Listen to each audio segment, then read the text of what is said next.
Sup, you beautiful bastards. Hope you're having a fantastic Friday. Welcome back to the Philip DeFranco Show. And if you're new here, on Fridays we do things a little bit different. On Fridays I try to cover more viewer-requested stories from the week, and this week, in fact, because we have now developed time travel technology, including stories that were cut for time this week, either because the videos themselves were already too long, or they were going to make us just extremely late. But with that said, let's just jump into it. And the first thing we're going to talk about today is the story about how I have finally accomplished something my son did before me. I have finally become a meme. When my son was on a roller coaster when he was young, he was a meme. When I shared a photo of my cousin at a wedding, she became a massive meme. And finally, after saying it for 10 damn years, let's just jump into it. Has become a meme. And there's a range, let's experience it together. Any character fully charged smash attack, me? Let's just jump into it. Puddle exists, my kids? Let's just jump into it. On roof with friend, me? Let's just jump. Wow, that got dark fast. To those of you that put my dumb face in new avenues on the internet, thank you. But also, now that I've acknowledged it, I imagine it will die. Just as when I asked people to stop calling me daddy, that definitely stopped everyone. Or maybe I'm saying all of this so that you think that I want it and then you don't do it. Or is that what I want? It's all very confusing. I don't even know the actual answer anymore. There we go. Like I said, it's viewer requested. It is for better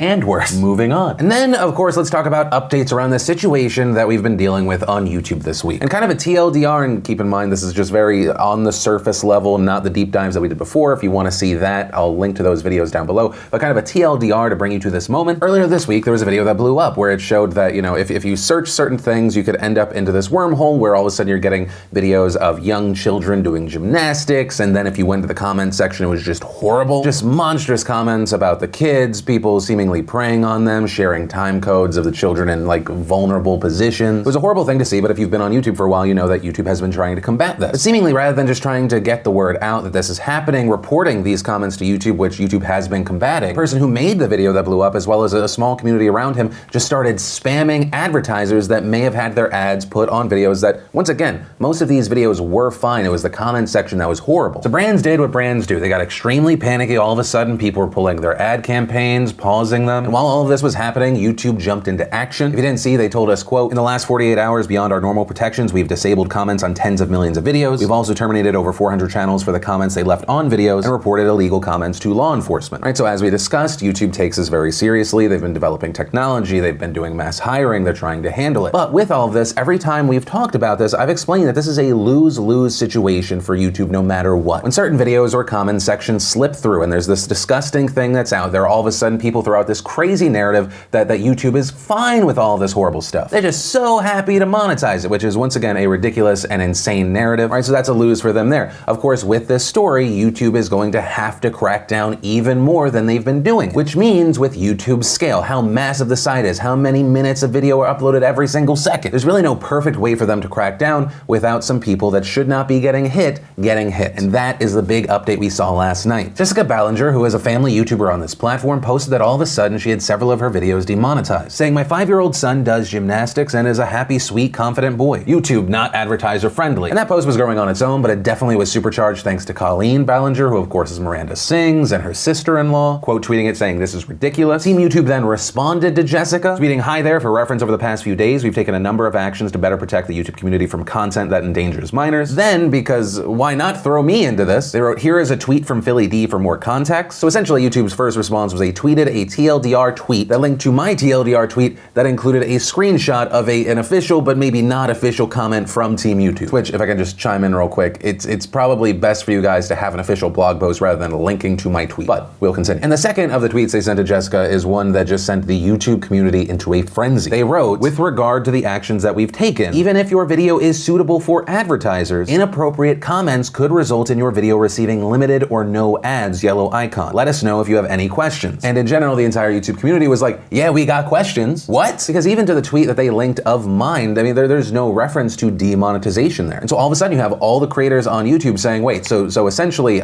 people could bombard my YouTube comment section and I'm gonna get demonetized? That's insane. You could weaponize that policy to attack anyone. And this fear spread incredibly fast. For example, there was a really viral tweet from Colleen again, writing, so now YouTube can punish creators by disabling the comment section and demonetizing videos if the comments aren't ad friendly. If this is true, every YouTuber needs to start looking for a new job. There are hardly any videos on YouTube that lack vile comments. How is this fair? And because I, like many others, was nervous, I reached out to my contacts over at YouTube. And while I don't have an official comment yet because I think that they're working for an official blog post so that they can have like this one place that they can point to, what it sounds like, and I think that's a safe way to say it, is that this is not a policy that will affect all YouTubers. Instead, one, it seems hyper specific to the content that this could happen on. For example, when you look to the photo that Jessica posted where you have several videos that have been demonetized, several of them have something in common, and that is they have a young child doing a split fully in frame in the thumbnail. And that ends up being very close to the kind of content we talked about earlier this week that YouTube was coming under fire for. Completely clean, nothing inappropriate video that ended up featuring a child doing something like gymnastics. So it appears that right now, if the focus of the video is a very young child and they're doing something that could be manipulated or preyed upon, or you get the idea, that would be a video that would be effective. But also what it sounded like is that YouTube right now may be overcorrecting because they're getting so hammered by the media and advertisers. It very much sounded like the preferred method to control things moving forward would not be to demonetize videos, but rather just shut down the comment section, which I think for creators like Jessica will be frustrating, but obviously that would be way better than just getting mass demonetized. And actually, literally, as we were exporting today's show, YouTube did update this story. I'm gonna link to it down below, but you can see more information there. But yeah, that's the situation as it is now. I'm gonna keep my eyes open to see if we get a new comment or get any updates from YouTube. But really, it was just a matter of time with this story till something like this happened. Right, a situation where YouTube's being both classified as a place where YouTube doesn't even care if you post horrible things where children are vulnerable, and also at the same time anti-creator for cracking down. But that is the situation as it is right now. And of course, with this, I pass the question off to you because I am very interested to know what your thoughts are. There are a lot of different creators and a lot of different communities that are receiving all of this new information and some of the updates a lot differently. So I'm just really interested to hear from you. Then for our next story, we have to jump through time. Haters are gonna say that it's just jump cuts, but it's time travel. Don't at me. And then let's talk about sports, but it's not really a sports story, but it involves sports. Let me explain. So, if you don't watch college basketball, you might not be aware that Duke University played the University of North Carolina last night. And this is a massive game. You have tons of people across the nation tuning into the game. You have people in attendance like Barack Obama, Spike Lee. But the story is not about them. It is about Duke freshman Zion Williamson. He's a massive basketball star, an NBA hopeful. And understand when I say NBA hopeful, like they're expecting him to be drafted #1. But he ended up actually having to leave the game with a crazy injury that happened within a minute of the opening tip-off. He falls, he grabs his knee, so it looks like he hurt his knee. If you watch the clip, which I don't think we can actually show you, he slips, but he also actually doesn't slip. What happened is that his shoe just fell apart, like the sole literally broke off from the shoe. And after this happens, he ends up walking off the court to try a new shoe, but he then eventually leaves for the locker room. And in fact, later that night, Duke announced that he had sustained a mild sprained knee. In this game, North Carolina, the #8 team, would go on to beat Duke, who was the #1 team in the country, but that's not really the story here. Since last night, people all over social media have been talking about that blown out shoe, which was actually made by Nike. And Nike, of course, is a huge brand that sponsors tons of sports teams of different levels, and in fact, they provide Duke with their uniforms as part of a 12-year contract that they have with the school that ends in 2027. And so we've seen a ton of backlash against Nike, many people trashing the brand online, saying that they could have ruined Zion's career. And in fact, looking into it further, there are sneakerheads out there that are saying that he shouldn't have been wearing the shoe in the first place. This because he's wearing the PG 2.5, which is part of Nike's collaboration with the Oklahoma City Thunder player Paul George. The PG 2.5 retails for $110 and is currently on sale via Nike's official site for $92.97. And so you had a lot of people wondering why a 6'7", 285-pound guy playing basketball at almost the highest level was wearing one of Nike's cheaper basketball shoes instead of one with features better suited for his position. And Brad Crawford even penned a piece for 24/7 Sports diving even deeper into these shoes. He mentioned that the PG 2.5s were engineered for guards and even said that this model was actually one of the least expensive options out of the many other options that Zion could have chosen to wear. And added, from in-game photos, Williamson's pair of the Player Edition PG 2.5 and Duke's familiar white and blue colorway appear to be worn quite a bit, hence more give than usual in the midsole where separation occurred in a violent manner. He goes on to say that if you wear a shoe enough, pressure points will of course weaken all areas, and so in general he's saying that the shoe falling apart wasn't actually surprising. Now, as far as Nike's response to all of this, they have since released a statement saying, "We are obviously concerned and want to wish Zion a speedy recovery. The quality and performance of our products are of utmost importance. While this is an isolated occurrence, we are working to identify the issue." And the thing is, looking at that statement makes sense. That investigation, if they actually do it, makes sense, not because maybe they as a company care about Zion, right? That's a question about intention, but this is horrible press for Nike, and it's also seemingly affecting their business. Since last night, the company's stock, which had been doing really, really well, it was riding this nice wave, has dropped over 1%, which maybe you hear that and you're like, well, 1%'s nothing, but when you're talking about a company that has the market value of Nike, that's a lot of money. I mean, think about it this way, and I'm simplifying and kind of minimizing the situation a little bit, but it's still true. A guy slipped and hurt himself because his shoe was busted, and a company lost over $1 billion in market value. Now, keep in mind the stock market and value in general, it's all fluid. This is, in my opinion, this is most likely going to be a blip for Nike. But in the meantime, especially based off of the actions or inaction of people involved with that company, I mean, that's a massive deal. Also, of note with this story has been this conversation of should Zion return? While of course tons of people are wishing Zion a healthy recovery, including Barack Obama on Twitter, there has also been a lot of talk about whether he should even return to play college ball. You know, we've talked about the NCAA in the past, and while it wasn't a big topic of our last video, when you have people that play in college, they're not getting paid. Meanwhile, there is the ever-present threat that at any time he could be injured and lose his entire career. In this situation, Zion was wearing a brand that he had to wear. But if he wants to get to the NBA and he doesn't want to play overseas, he has to play in college because they don't draft high school players anymore. Which actually, on that note, interestingly enough, a part of this story has to do with insurance. Zion actually has a loss of value insurance policy, which if you've never heard of that, according to the NCAA, it protects a student athlete's future contract value from decreasing below a predetermined amount due to a significant injury or illness suffered during the policy's designated coverage period. And according to reports, Williamson's policy is actually worth $8 million on the chance that he is picked 16th or later in the NBA draft. And personally, finding that out, if I was Zion, I would have flopped harder than Neymar. I would have been grabbing every part of my body. I'd show up in the second half in a full body cast. Maybe you get drafted late by an even better team than you expected, especially because once again, while the school and the coaches and everyone except the actual players are getting paid, it's the players that are at risk every single day. But with all of that said, the big reaction, the stock market, the future, at the end of the day, unless there is another injury, most likely Zion will still be picked before the 16th spot. Also, a thing to consider is that reportedly this is just a mild sprain, so this is not a long-standing injury. It's more of a scare. As far as the possibility of Williamson sitting out from here, that seems unlikely unless he's drastically changed because of this incident. In recent weeks leading up to this incident, he said he would have played a year in college even if the rule didn't exist. Adding, if I was going to sit out, I wouldn't have gone to college. I'm thankful that Coach K gave me the opportunity. And so for now, it seems like the main person or group here damaged from this incident is Nike, who, I mean, they've been criticized for the quality of their gear in the past. I mean, back in 2017, there were complaints because NBA jerseys were ripping. But yeah, there was that. And with that said, we go back to the future.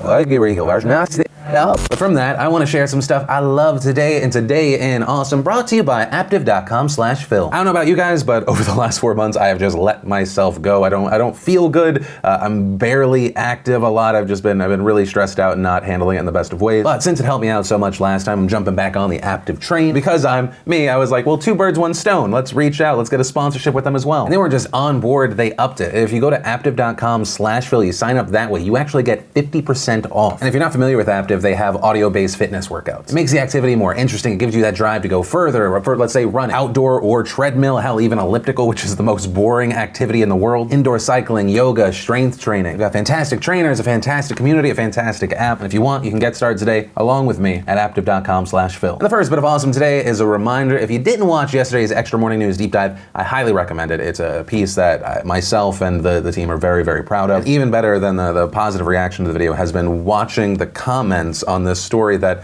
I think a lot of people didn't even know about before. Because a lot of people live this, and there's also a lot more to it. I mean, if we talked about, like, we fully deep dived into this thing, we could have made a 60-minute video. But yeah, definitely check that out. Then we had Offset going undercover on Reddit, YouTube, and Twitter. We had Zay Frank, the grandfather of internet video, giving us true facts on the lemur. We got a video on a question you ask yourself every day, why it's almost impossible to spin 300 hula hoops at once. We got a trailer for The Kid, Afterlife, Barry Season 2, which, by the way, if you haven't seen Season 1, it's great. It really picks up. It's got a whole different feel after the first few episodes. And we had the infographic show giving us what do celebrities spend millions on. Then it finally actually happened. You had Elon Musk and Justin Roiland on Meme Review. And if you want to see the full versions of everything I just shared, the secret link of the day, really anything at all, links as always are in the description down below. And then let's talk about ISIS. If you listen really closely, you can hear the demonetization right from here. So, and this is a really interesting one, there are 2 young women who joined ISIS in Syria when they were teenagers, and they are now begging to go back home to their home countries. One is from Alabama here in the States, and the other is from London. And these 2 cases are actually very similar. And we'll start with Hoda Mathana, who was 19 when she decided in 2014 to leave Alabama to join ISIS in their former capital of Raqqa. She reportedly told her family she was going on a school trip to Atlanta back in November of 2014, and when she got there, she then got on a plane to Turkey. And as far as how she got to Syria, that remains unclear at this moment, but when she got there, she first married an Australian jihadist who died fighting for ISIS. Then she married a Tunisian man who she has an 18-month-old child with. That second husband also died fighting for ISIS, and she recently married her third husband, a Syrian man, but she says she doesn't know where he is right now. And a few weeks ago, she fled with her son from Susa, which is a village not far from where US-backed forces are closing in on ISIS. And after, she made her way towards the Kurdish area in northern Syria. Now, this escape reportedly wasn't her first attempt, and she told The Guardian on Monday that she tried to escape for months. I've been literally planning to get out for months. I got caught twice by ISIS, and I was so scared I broke my phone. From what I heard, if they were to read my messages, I would have been killed. And after wandering the desert for 2 nights, she was captured by Kurdish forces. So she and her son are now in a camp for the displaced, and what will ultimately happen to her is still being decided. Also around this story, there was an interview with Hoda that aired on Tuesday, and it was kind of interesting. She tries to explain how she went from living in the United States to joining ISIS. And in it, she says one of the things that led her down the path towards ISIS was her extremely strict upbringing, saying she found that the only way out was to become more religious. I had a good relationship with my family, but I wanted a more Americanized life. I just wanted to go out. I wanted to have like friends, go to places. Yeah, they didn't get any of that. The only way out for me was just to become practicing. To become more religious. More religious, yeah. And from there, she then began connecting with pro-ISIS Muslims online, and with this also joining a Twitter group of roughly 3,000 to spread ISIS propaganda. Using her account, she tweeted things like, "Veterans, Patriots, Memorial, etc. Day parade, go on drive-bys and spill all of their blood, or rent a big truck and drive all over them, kill them." And then from there, she said when she heard that the caliphate was announced, that she felt it was her duty to go. And in her ABC interview, Hoda expressed remorse. It's crazy, I can't even believe I thought of that, really. It's, the more I gained knowledge, the more I knew that it wasn't correct. So we had just young people not knowing much about their religion. We interpreted everything very wrong. I hope America doesn't think I'm a threat to them, and I hope they can accept me. Also now saying that she regrets what she did and that she was brainwashed. And so as far as what's going to happen, well, on Tuesday we saw U.S. State Department spokesperson Robert Palladino saying that he couldn't discuss a particular case, but did say, quote, "Our policy in this regard would be to repatriate them, and it's what we call on all countries to do who have FTF, foreign terrorist fighters, in Syria. Repatriating these foreign terrorist fighters to their countries of origin, ensuring that they are prosecuted and detained. That's the best solution to preventing them from returning to the battlefield. We view these fighters as a global threat, and we seek global cooperation to resolve that threat." We've also seen Trump in the past say that he wants American ISIS fighters brought back to the U.S. to face justice. But on Wednesday, Secretary of State Mike Pompeo said in a statement that Hoda is not a U.S. citizen and thus will not be allowed to return to the United States, saying she does not have any legal basis, no valid U.S. passport, no right to a passport, nor any visa to travel to the United States. We also saw Donald Trump tweet, "I have instructed Secretary of State Mike Pompeo, and he fully agrees not to allow Hoda Mathana back into the country." And at this point, you might be a little bit confused, right? So she was from Alabama, she left, but she's not a U.S. citizen. Well, according to Mathana's family attorney, Pompeo's assertion that Hoda is not a citizen is based on the fact that Hoda is a daughter of a former Yemeni diplomat, which is important because children born in America to foreign diplomats are not automatically considered U.S. citizens. But Mathana's attorney said the Trump administration's position is based on a complicated interpretation of that law, stating they're claiming her dad was a diplomat when she was born, which in fact he wasn't. Also adding, the Trump administration continues its attempts to wrongfully strip citizens of their citizenship. And Hoda Mathana had a valid U.S. passport and is a citizen. She was born in Hackensack, New Jersey in October 1994, months after her father stopped being a diplomat. So there's that situation, and then we have the Brit. So, as I mentioned earlier, it's a pretty similar case. We have Shamima Begum, who was 15 when she left London to join ISIS back in 2015. She also married an ISIS fighter, and she had 2 children that died. Shamima actually gave birth to their 3rd child over the weekend in the same camp that Hoda is being held. She also did an interview, although she did it with the BBC, and in it, she was asked about what she thinks about her role as part of the terror organization and given a chance to apologize for it. And what's really interesting is that she appears to be almost unapologetic. So here's your opportunity then to apologise to some of the people who were murdered by the group that you joined. Some of the British men, some of the women, some of the kids from Manchester who were killed in the Manchester arena. You must have heard about that attack. What did you think about that? I was shocked, but I just couldn't. I didn't know about the kids actually, but I still haven't heard you apologise to anybody. okay, yeah, I am sorry for all the families that have lost them, like husbands and sons and brothers, you know, and I'm sorry for all the men that have lost their women and children because of the attacks back in the UK and other countries. It wasn't fair on them. They weren't fighting anyone. They weren't causing any harm, but neither was I, and neither are the women who are being killed right now back in Baghos. She then goes on to call atrocities committed by ISIS a two-way thing. It's a two-way thing, really, because women and children are being killed back in the Islamic State right now.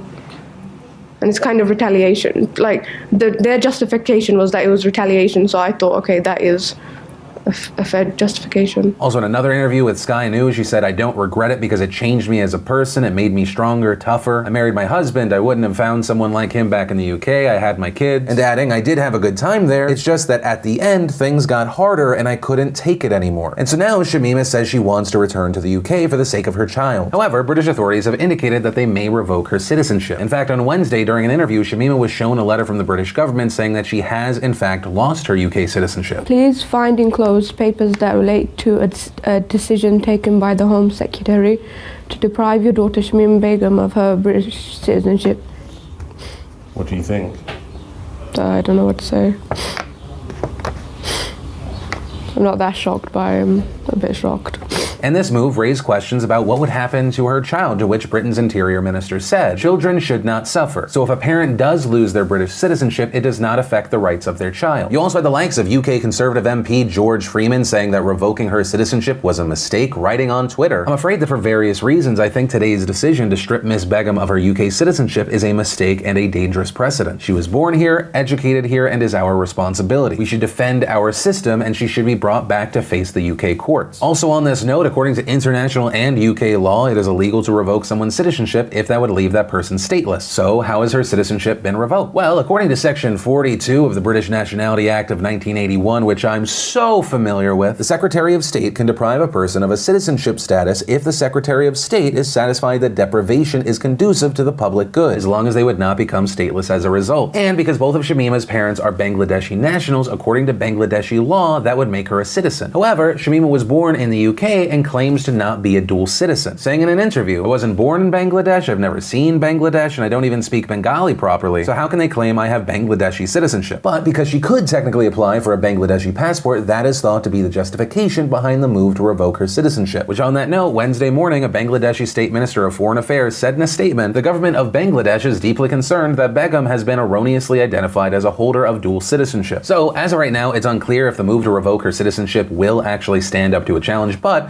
Shamima has also said that she may attempt to gain Dutch citizenship through her husband. And so ultimately, you now understand those two situations. As far as my personal opinion, I do believe that there is an option that all of these countries have not considered, and that is we just take these ISIS or former ISIS fighters and we throw them into the ocean, he said sarcastically, as to not create some sort of controversy about violence. But I mean, what do you think? Do you think that the UK and the United States, they should bring them back, prosecute them? I mean, that's what you should be doing here? Or no, you think take that trash somewhere else? And really, any and all thoughts on this subject, I'd love to know. And that's where I'm going to end today's show. And remember, if you like this video, you like these daily dives into the news, let us know. Hit that like button. Also, if you're new here, you want more, hit subscribe. I'd ring that bell to turn on notifications. Those sometimes even work. Also, if you really want to make sure you get notifications for the videos, you should follow me on Twitter and turn on notifications there. Also, on that note, if you missed the last Philip DeFranco show and or the morning news deep dive and you want to catch up, you can click or tap right there to watch those. But with that said, of course, as always, my name's Philip DeFranco. You've just been filled in. I love yo faces, and I'll see you Monday.